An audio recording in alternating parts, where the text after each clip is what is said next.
everybody, and welcome back to the I Don't Know Running podcast, where we share our experiences that make running fun and sometimes not so fun. I'm Lewis. I'm a self-admitted lazy ultra runner, and I'm in the mood for some bingo. Hey, I'm Mitch, and I want you to play bingo at my expense. I think there's somebody that just needs one more square. From what I could tell. Let's see if we can fit them all in. Yeah, I thought it was pretty funny. For those that don't know, Mitch, well, nobody knows really. Well, maybe a couple people listening might know. Mitch sent me a picture that it's kind of at his expense. That I don't know if I should be offended or I can't believe that whoever this is has not. Well, I guess the double.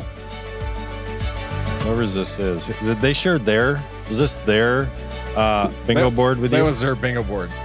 They're only one away. Did somebody win already? Is that why they sent that to you? I don't know. Apparently, some people Mitch knows created a bingo board about him, and I saw it and I went, "Huh? You like to talk about running? Who knew? Who knew?" Yeah. And my friends. And your friends. You like to talk about running and your friends. Huh. Weird. Weird. Yeah. I think we knew that, right? Like, that's why we started this That's why we started this podcast. Well, and that's what I mean. When I saw it, I went, okay, makes sense. So whatever. Yeah. Yeah. Anyway, there's a bingo board going around Mitch's work, I guess, that I had to send some back. Like, you forgot about this, and this. That's funny. That's funny. Just Sedona, like my favorite place in the world. Like, how is that not on that bingo board? Yeah. So you guys failed. You're wrong. Here, let me help you with this. Can't beat them, join them. Yeah, well, that's true. I mean, you could set up the winners. I just know every conversation I'm going to have to talk about all of it. You'll have to keep your own bingo board, knowing what ones you've talked about. If I'm in a group, and if somebody yells bingo, man. Yeah, it was pretty funny. At your expense, at your expense, I guess. Yeah. I'm part of it though. Yeah. Yeah. Well, welcome back. We last week talked about marathon training / should you run a marathon, and we 100% said yes. Looking at Mitch's next year, there's a chance. A chance. I mean, the doctor told you 6 months could be running. So I am scheduled for surgery now. Yeah.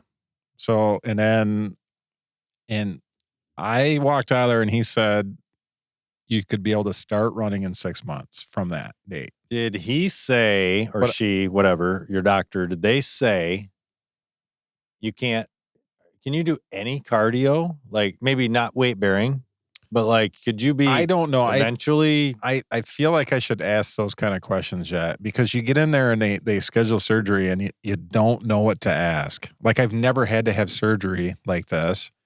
And it's like, okay, so I had to send a message. I'm like, I have questions, Yeah. But I don't know, like, it's non-weight bearing at all for a couple weeks. And I mean, if anything, it sounds like a good 6 weeks, it's going to be nothing at all. Yeah. So I don't know what that looks like. Yeah, that is, again, that's better than the 1 year you were hearing, which still, I mean, it's not going to be an overnight, oh, I'm running a marathon now. So it could be, maybe it turns into that, but my goal is 6 months to start. Yeah. And 6 months to start. What I'm thinking is, because my initial thought was, well, can you do anything to keep the cardio up? Which I'm not honestly, doing now.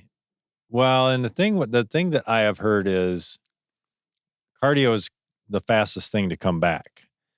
So if you kept the cardio up, there's a potential you could run into injury, because your cardio is going to be telling you, hey, I'm ready to go. Yeah. And your muscles aren't going to be. Well, there'll absolutely be some physical therapy in there in between there too, though. So, well, at least you have some dates now to look forward to. July. So it just August, you should be running, hopefully. To me, it looks like Alaska is out for this year. August, September, October. I mean, maybe there's an outside chance of a late October, early Well, I'm signed November. up. I'm signed up for. I'm already signed up for a few races. I actually went and I had one in New Jersey that I was scheduled for. Like I had signed up for. I had flights and hotel in April. That's out. Yesterday I went and I canceled my flight, canceled my hotel, and I sent them a message to see if I could defer it. I know that they don't always do that, but that race was $180. Ouch. Wasn't it going to be cheap? Can you sell it? I don't know. That's why I asked in a message. So I'm hoping that they respond. Yeah. And then I signed up for Bayshore, but I think I can transfer that to somebody else if they want to run Bayshore. I'm going to be up there anyway. I'm not going to run Charlevoix. I won't be pacing that. Yeah, because you're not even signed up for that. But we're going to be up there. Oh, so, anyway, gotcha. So just to camp. Yep. And then I had a couple deferrals from last year because of the heat. Sioux Falls, that's in September. And then there's one in Georgia in November. So I'm shooting for those two if I could make that. That's my goal. Is to September is a little close. That's a little close. That could be pushing it a little bit. But then really what I'm thinking is like, okay, I want to do a big trip. I would shoot for Hawaii in December or in January. Should go to Alaska in December, January. That sounds like that would suck. That's the wrong time to go, isn't it? I hate the cold. Yeah. I get enough of that here. Here, let's go from gray skies to even more gray skies. Right. From snow to even more snow. Yeah. Well, it's good to hear that you at least have some kind of a plan for 2025 and some kind of a goal to look forward to.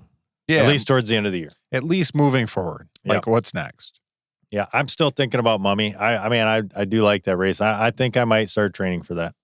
You know what? Maybe I could be your coach instead. I could tell you everything you're doing wrong. Oh my gosh, yeah, that sounds great. Yeah. We can do updates. We'll do shorts of me just berating you. You like come out there and take video? Yeah. Yeah. Oh my gosh. Well, we do come through that start finish a couple of times, don't we? Yeah. Definitely. Where could you go? That course, I guess you could go out to the one spot even.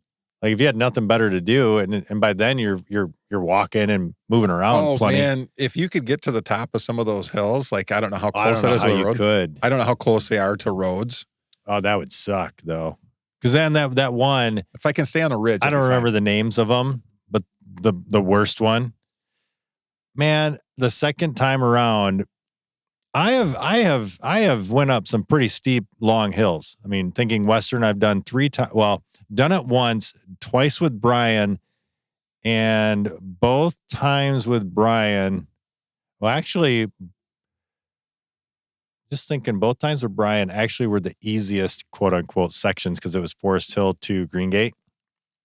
And honestly, that is like the easiest section. That's kind of funny. But I mean, I've went up the escarpment 3, 4 times, 5 times. And the second time around in the Mummy, I don't know if it's because you're running at a marathon pace, which is faster than a 100-mile pace, obviously. I had to stop that second time around. I'm like, screw this, man. This is stupid. Did you run up any of those hills? Yeah. Oh, yeah, for sure. I don't know how you can. Some of them, like, I mean, not the 2 longest ones, maybe. Because I'm thinking. And I didn't run down the one. You can't. Yeah. You can't. You got to use the rope to go down that one. Or the one you have to use the rope to get up. Yeah, that one too. Like you can't run up that. Yeah. Or even Chuck.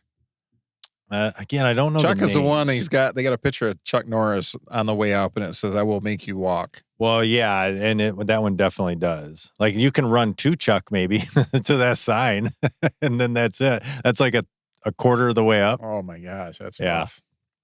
So yeah, that I think that I'm looking at 2025 and talking to some friends too that I'm trying to talk into the Mummy. I have a buddy or a friend he wants to do his first 50. He was actually thinking of skipping the 50 and going straight to the 100. I know.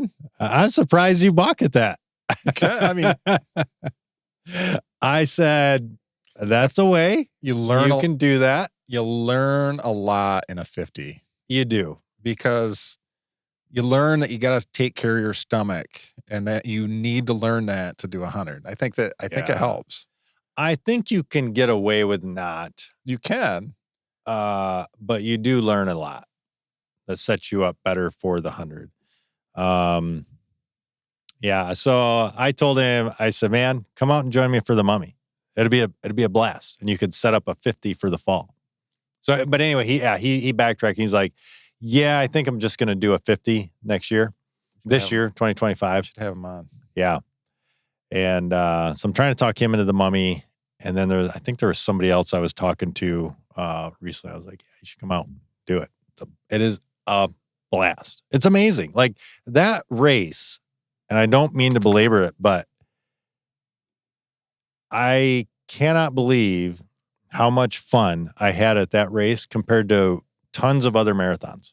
It's funny that we talked about it and we went back and forth on what's better. And yeah, you're selling it for me now. Well, but here's the thing. I would say Marquette is equally as fun. Yeah. Both those races will make you hate life for a little while, but looking back, they're the most memorable and fun races I've done. Some of, like Western obviously ranks up there, Boston ranks up there. But Mummy's up there. I've said that to people, like the memorable stuff is where you didn't think you could and you did. Or you thought you could, but it kicked your butt. Right.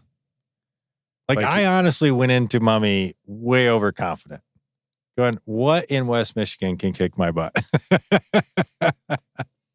When he describes the course, like in the past, he used to laugh. I know. I see why. Again, I rolled my eyes. Like when I was reading his post, I'm like, come on, dude. How hard can this be? Because, you talk to Brian, who has done a lot and like big races, hard races. And he'll say it's tough. It's hard. Yeah. It's hard. So I think that might be my 2025 goal is just going out there and knocking out a decent. We should do T-Rex before too. Yeah, on 4th of July. Probably. I did that last year, right? With you. We did that. Was it last year or the year before? It was last year. It was 2024. Okay. Yeah. And then you were gone when I for the Mummy. Yeah. Yep. So anyway, let's get into some marathon training. We talked about it last week. We talked initially, so we talked about these are your 5 tips. Conquering the marathon, your beginner's guide. Talked about some things there. Getting started, setting realistic goals. Talked about some things there. We're going to dive into some nutrition things today. We're going to dive into some mastering the miles, effective training strategies today. And these are, again, very broad, high-level type focus on these. We're not going to give you breakdowns of the best training or miles or anything like that. And then lastly, we're going to talk about race day readiness, preparing for the big event. But let's jump into some nutrition. Man, it's super simple, right? It really is. Like we talked about this beforehand a little bit. And when we talk about nutrition, it's like, what are you eating to fuel on a regular basis? As runners, that's why we run, is because a lot of us, we like to eat. So yeah, I used to we say don't always eat the best things. Yeah. I used to say I do. People would say, Lewis, how can you do that? You run marathons. I'm like, I run marathons so I can do this, so I can eat this. But I think about, it does matter. Like when I was really in the heart of trying to build up, I don't do as good at this. I figure out what I could get away with and still run is what and I've gotten lazy. But I do remember, like what's the right thing to eat during the day so I can get a run in at night? Like if I'm going to run at night. Yeah. So a bowl of chili, probably not a good idea. You're going to end up stopping somewhere. And that's just on a daily run. And it's just, like that's like 6 miles. still matters. Yeah. Like, you don't want to have heartburn. You don't want to do all that stuff. And you mentioned, I know there's people that can eat anything and still run. I'm one of those that can just about eat anything and go get a run in. Brian's one that can definitely eat anything and just go get a run in. Matter of fact, the first 100 I did. Yeah, the first 100 I did the night before I ate a bunch of mussels. Like, that sounds good. It just downed a bunch of mussels. I've done fish and chips the night before a marathon and then had to stop at like mile 18. Didn't work out. Yeah. So you know your body. Nutrition starts, nutrition is throughout your entire marathon training, both before your runs, during your runs. It's a big thing during your runs as well. A lot of people don't even know. I can't believe the number of people that have ran even a half marathon, but definitely marathon, and they went, what do you mean nutrition? For what? You're not going to make it 26 miles without taking something. Well, it's just kind of crazy. And then people that don't train with that, like they won't train with water. I have friends that, I won't call them out by name, but I have friends that have done that will not take water or not even try Gatorade while they're running and then show up on race day and then wonder why their stomach went bad. Yeah. Or any electrolytes. I had a friend recently that crashed in a race and he said, well, his legs cramped so bad. I'm like, there's probably something there. Yeah.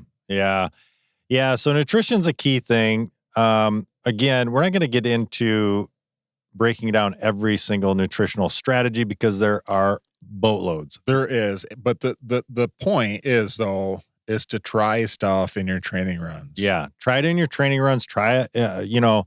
Let's say you have a long run tomorrow. Tomorrow's, let's say, a Saturday.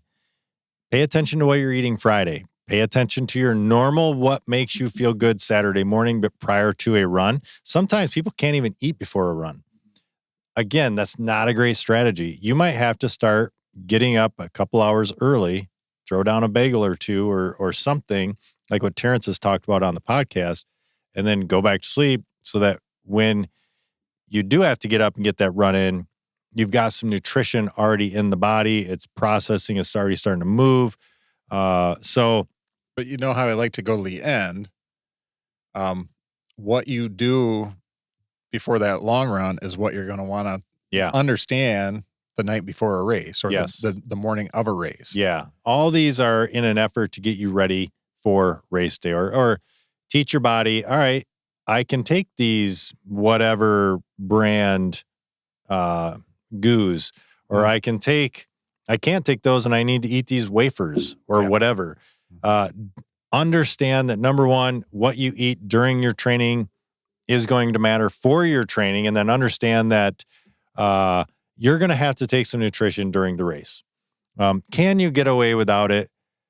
You've done it. People can do it, but that is not a great strategy for running 26 miles. It's just not. Your body needs nutrition. So pay attention to that. Another thing on that really quickly, as you mentioned, water, hydrate before, during, after runs, 100%. This can't be stressed enough. Get in hydration. I know for me, the times that training has went the best is when I hydrated the day before really, really well, paid attention to it, went to bed on time, got up, hydrated during the run, had a great race or had a great training run. And on the flip side of that, when I have not paid attention to that on the day before and I stayed up late or whatever, went out there, it kicked my butt. It wasn't a great experience. So set yourself up for success in training. I don't think it's just, like how you perform at the time, like for your training run too, it's how you feel after. So if you don't hydrate well, have you ever had it where you're laying on the couch all day because you don't feel good? Yeah. You probably didn't hydrate. So hydrate before, during, and after. As we mentioned, experiment with different fuel sources during training runs. Next up, mastering the miles. Effective training strategies include interval. And these are, again, some things. There are many different approaches to a marathon, whether it's your first or your 5th or 100th. These are some things. One of the things they say is include interval training for speed and endurance. Yeah, I mean, that is important. Depending on your approach, your attack to the race, can you get away with just logging miles? Yep, you can do that too. You can just log miles and still get better. Depends on where you are in your journey, right? But it depends on, like we talked about last week, if it's your first or if maybe it's your second. Well, if it's your second, you want to increase your time? Decrease. Or if you want to increase, know how to do that. Decrease. If you want to get faster. Yeah. Increase speed. Then you probably want to think about some intervals, some things like that. Focus training, speed training, endurance training, power, or building training. And like you said, you could really go in a rabbit hole talking about training plans and what works for different people, because not one is designed for everybody. Right. But they all have a little bit of speed work incorporated in with other runs. Every plan has that. Yep. So the biggest thing here is look at the different training strategies, find something that's working for you and what your goal is. Next thing is incorporate some cross-training activities like swimming and cycling. I'd say that you can. It's not a necessity. It's certainly not a necessity. That is one thing I will say. It's not a necessity. Will you benefit? Yes. And from what Terrence has said too, strength training it's going to help you not get injured. Yeah. A lot of us runners are not good at doing those kind of things. I do know back in the day when I was first starting out, I did some swimming. I think swimming helped my running a lot. Yeah. Knowing that, I still don't go back and go swimming. Yeah. And here's the thing. All of this is in an effort to help anybody listening get to race day, have a nice race, and have a great experience that brings you back wanting to do more. Yeah.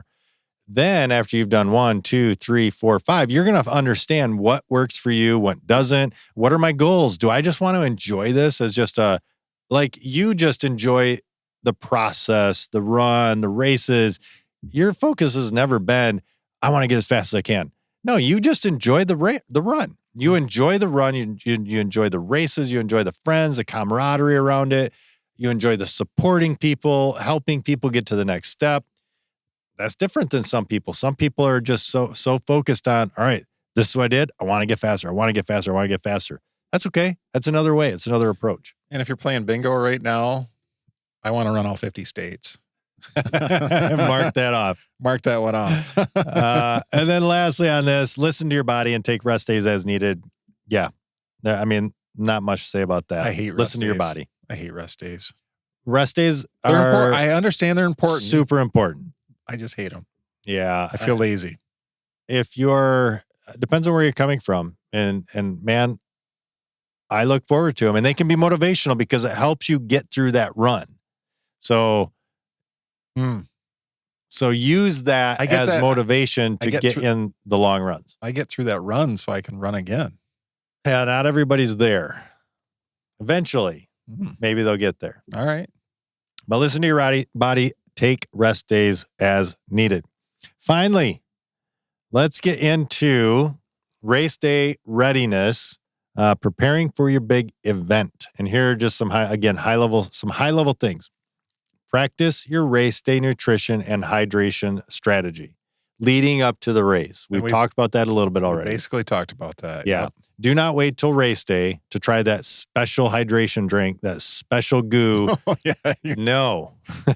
You're asking to be in the cornfield. Yeah. Yeah. You could very well regret your race. That is not a good strategy. No. So yes, practice your race day strategy and nutrition prior to race day. Matter of fact, that is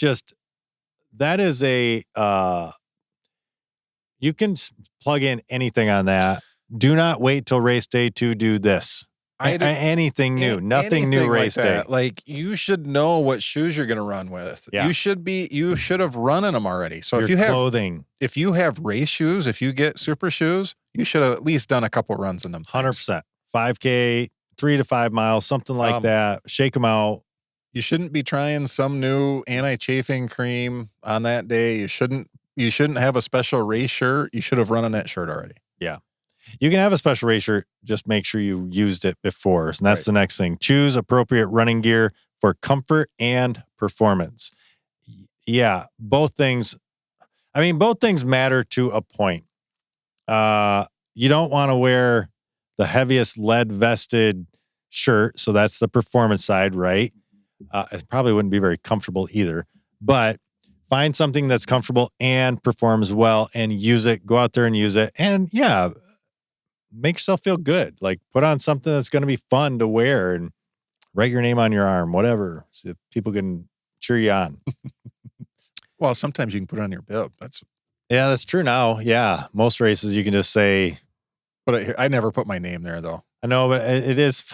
I always put something inappropriate. Yeah, I was going to say, a lot of people put things now that I like the license plates that are, what's that? Oh, that's a test. I got a new idea the next time I can fill one out. Is it something to do with bingo or? Maybe. Check this off your list. And then finally, visualize your race and focus on your goals to stay motivated. Yeah, and especially, I think it's very hard for you because you've done so many races to take yourself back to that first race to get through. I haven't done half of what you have. So I think it's, like every time, even to this day, I lay my clothes out the night before. So when I get up, I'm not looking for stuff. So I can take that stress away. And you should do this and then always take a picture and post it to your social media. That is important. That is important. Because you want people to know what you're doing. Yeah.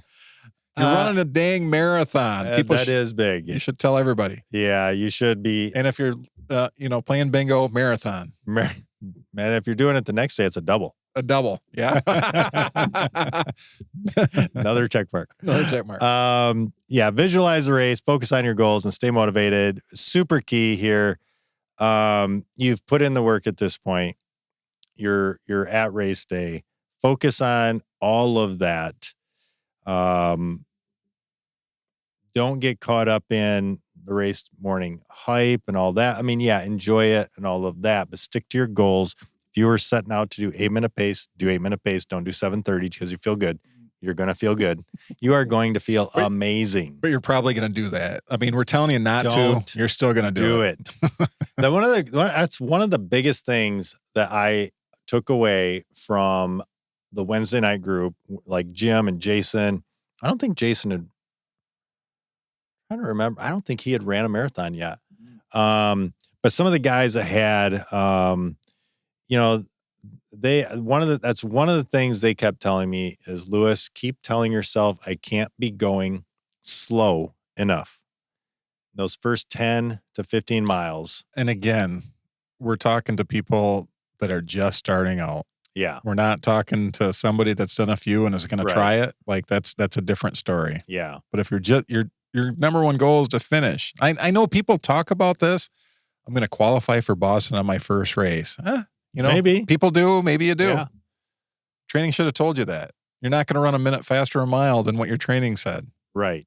But if you're there, you're there. Follow it. But whatever it is, follow it. Yeah. Stick to the plan. You're more likely to have a successful, enjoyable marathon sticking to the plan, which will then set you up for the next one. Yeah, because you want to get through it well, because if they have chocolate milk at the finish line, you want to enjoy it. You want to enjoy it. So, yeah, those are our 5 tips. Just some quick, high-level overviews that can lead you to what should be an enjoyable time, but it will also suck at times. Miles 18 to 25 or 22. Hang on, you'll get through it. Get through it. And once you get to 22, you only got 4 more. Yeah, well, I always think, man, when I get to 23, I got a 5K left, roughly. Yep. And that is a good feeling. Yep. And I always visualize for me, like, where is that at from my house? Because you've done all these training miles that are much further away from your house or, a destination. And then I get to, like, 24, 25. I go, man, I have only a mile. You know how close that is to my house? And it helps motivate me to get me through and get to the finish line. That's where, again, it depends on your training plan too, but I feel like double long runs help with that because you get that soreness on the second day. And again, you're only a beginner, so if we're talking about that, so you don't have to do that, but it does help suck up the pain in that last 3 miles. Yeah, for sure. Cool. Well, hey, go and like, subscribe. We're supposed to do this on the front end. We didn't. That's all right. Like, subscribe, share this with somebody you know that likes running. But that is going to wrap up this week's episode of the I Don't Know Running podcast. Be sure to tune in next time as we share more about what we just don't know. Until then, happy running.